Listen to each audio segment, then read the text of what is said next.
CCAT Metal, thank you for a $5 super chat. Metal works. CCAT Metal works. What tiny whoop should I buy to fly indoors with a low latency, lightweight video transmitter? Goggles, 1S or 2S batteries? CCAT Metal works. If low latency is your concern, then HD0 and analog are your only two choices.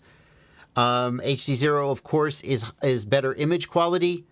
I'm not as convinced as I once was that HD0 is like the savior of tiny whoop video signals.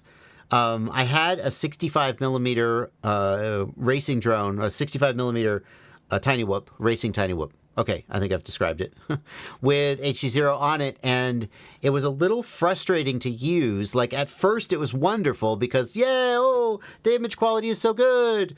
But then I took it to a race, and, like, other people were finishing the race at, like, 2.8 volts on their battery, and they were skating across the finish line on their third lap. And mine would drop out of the air at, like, 3.1 volts because the video transmitter lost video. And that was a little annoying. It was difficult for me to finish a lot of the races. The other thing was that normally the power draw of a video transmitter is negligible, but the HD0 video transmitter pulls more power, and I literally could just see my battery. I would plug in, and I'd go set the quadcopter on the starting blocks, and then I was waiting for him to start the race, and then somebody was like, oh, hold on, I have to change my channel. Oh, my props, my shoe's untied. And there was a delay in starting the race, and I'm just watching my voltage go 4.35, 4.34, 4.33, 3.2. By the time the race started, I was at, 4.19 volts, and I was like, what the frick is going on here? The HD0 video transmitter is also a little bit heavier, not that much heavier, but a little heavier than analog. And all in all, I was not in, like, if I had to race again, I'd probably go back to analog on that 65 millimeter. If we're talking about a 75 or an 85 millimeter with a larger battery, I think that difference is going to be less significant, and maybe it's going to be more compelling to go with HD0. But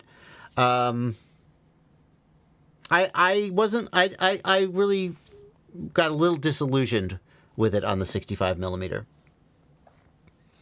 So it's either going to be analog or HD0. It's your choice. On 65 millimeter, I think I would push you toward analog. On 75 and 85, I think it's a little bit of a toss-up. And as far as goggles, if you're going analog, like, it's just a question of how much money you want to spend. Like,